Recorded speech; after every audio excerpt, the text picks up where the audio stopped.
Welcome back to my channel. আজ আপনাদের সামনে নিয়ে আসলাম আমার খুবই মজাদার একটা পুডিংয়ের রেসিপি। আশা করি আপনাদের সবার অনেক ভালো লাগবে। আমি এটাকে খুবই ইজিভাবে করার চেষ্টা করেছি। আমার স্টেপগুলো যদি ফলো করেন আমার পুডিংয়ের মতো আপনাদেরটাও এইভাবে পারফেক্ট হবে। তো এখন চলেন আমরা দেখে নিই এটা কিভাবে কি করলাম।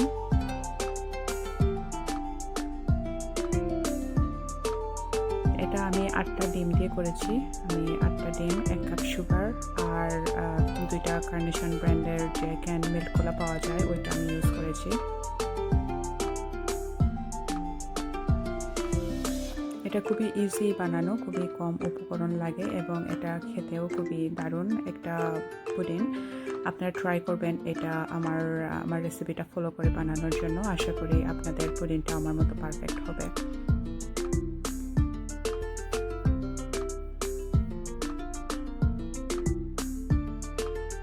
আমি একটা বোল নিয়ে নিয়েছি। এখানে বোলের মধ্যে আমার ডিমগুলো নিয়ে নিয়ে এটার মধ্যে আমার 1 কাপ সুগার আর ওই মিল্কগুলা দিয়ে দিব। দিয়ে এটাকে আমি খুব ভালোভাবে মিক্সড করে নিব একটা ইলেকট্রিক বিটারের সাহায্যে।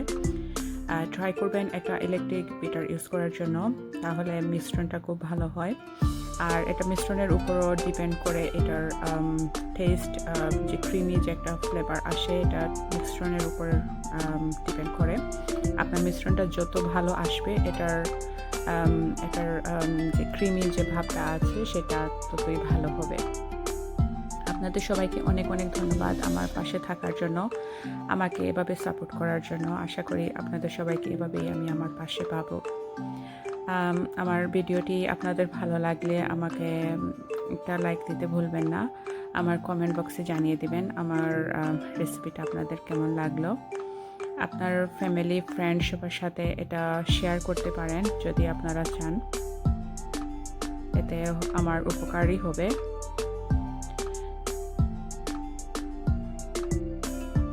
এটাকে আমি ভালোভাবে মিক্সড করে নিচ্ছি।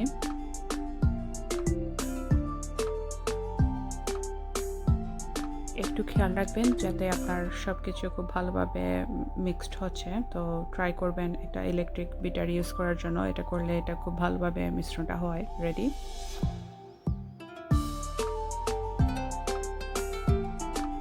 আপনারা যারা আমার এই ভিডিওটি আজ নতুন দেখতেছেন, এখন আপনাদের কাছে রিকোয়েস্ট আমার চ্যানেলটিকে সাবস্ক্রাইব করে আমার পাশে থাকবেন।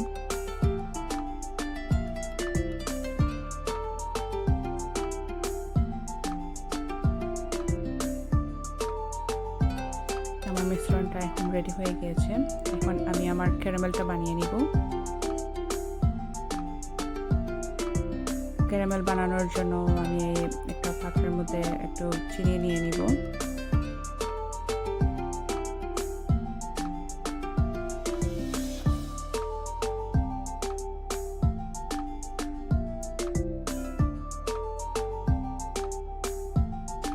নিয়ে এটার মধ্যে অল্প একটু পানি দিয়ে আমি এটাকে চুলার মধ্যে বসিয়ে আমার ক্যারামেলটা বানিয়ে নিব।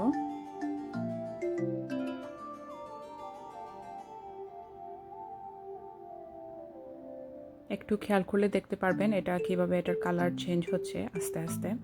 তো ট্রাই করবেন এটাকে মিডিয়াম একটা কালারে রাখার জন্য। বেশি বার্ন করে নেবেন না। যদি বেশি বার্ন করে নেন এটা একটা ফ্লেভারটা ভালো আসে না, অ্যাকচুয়ালি এটা একটু তিতা তিতা লাগে।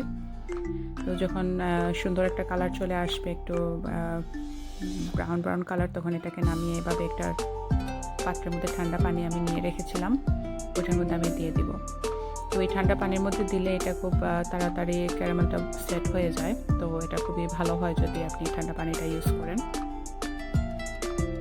এখন এটার মধ্যে আমি আমার যে মিশ্রণটা আগে রেডি করে রেখেছিলাম এটার মধ্যে দিয়ে দিলাম।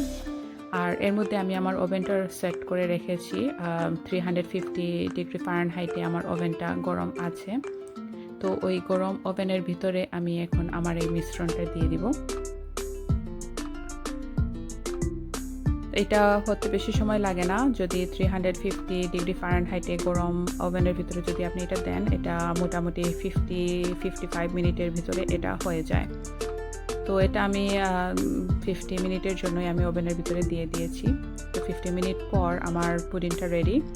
অ্যান্ড মাশাআল্লাহ এটা খুব সুন্দরভাবে বসেছে। দেখে নিশ্চয়ই বোঝা যাচ্ছে এটা কিভাবে খুব সুন্দরভাবে বসেছে এটা।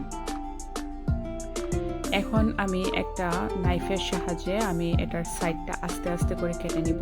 তো এটা যদি সাইডটা আপনি কেটে নেন তাহলে খুব ইজি হয় এটাকে বের করে আনার জন্য।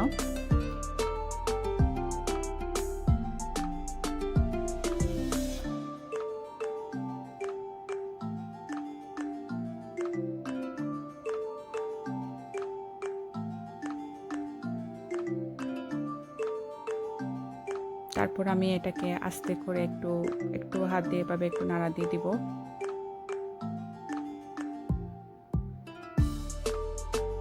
এখন যে ডিশের মধ্যে আপনি এটা সার্ভিংয়ের জন্য নেবেন ওই ডিশটা এভাবে এটার উপরে রেখে আমি 2 হাতের সাহায্যে এটাকে উল্টে নিব।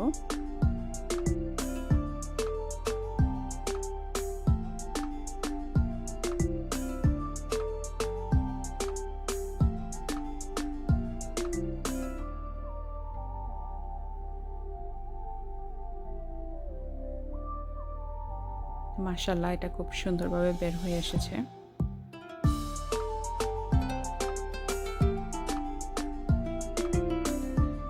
এটা খুবই সুন্দর, দেখতেও যেমন সুন্দর হয়েছে এটা খেতেও এটার স্বাদটা কিন্তু মাশাআল্লাহ খুবই ভালো ছিল। তো আপনারা ট্রাই করে দেখবেন, ইনশাআল্লাহ আপনাদের পুডিংটাও আমার মতো পারফেক্ট হবে।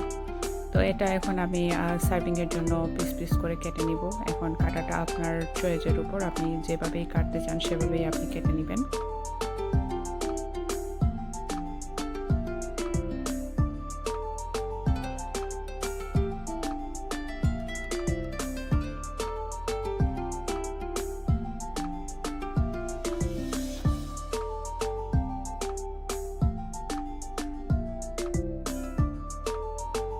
আশা করি আমার রেসিপিটা আপনাদের ভালো লেগেছে। যদি ভালো লেগে থাকে অবশ্যই আমাকে কমেন্ট বক্সে জানিয়ে দিবেন আপনাদের কার কাছে কেমন লাগলো। সবাইকে অনেক অনেক ধন্যবাদ এতক্ষণ আমার সাথে থাকার জন্য।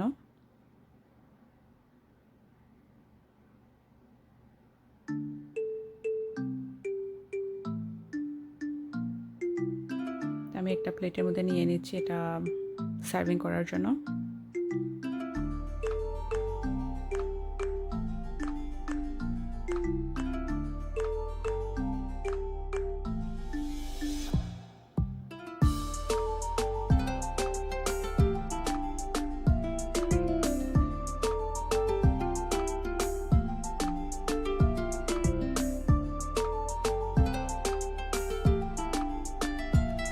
মাশাআল্লাহ অনেক সফট হয়েছে অ্যান্ড এটা খেতেও এটার টেস্টটা অনেক ভালো হয়েছে। তো আপনাদের সবাইকে অনেক অনেক ধন্যবাদ। আমি আপনাদের কাছ থেকে এখানেই বিদায় নিব। আমার পাশে থাকার জন্য সবাইকে অনেক অনেক ধন্যবাদ। এভাবেই আমার পাশে থাকবেন ইনশাআল্লাহ, আমিও আপনাদের সবার পাশে আছি। তো আবার দেখা হবে আমার সাথে আপনাদের ইনশাআল্লাহ খুবই সুন অন্য একটা ভিডিওতে। সবাই ভালো থাকেন, সুস্থ থাকেন। আল্লাহ হাফিজ, আসসালামু আলাইকুম।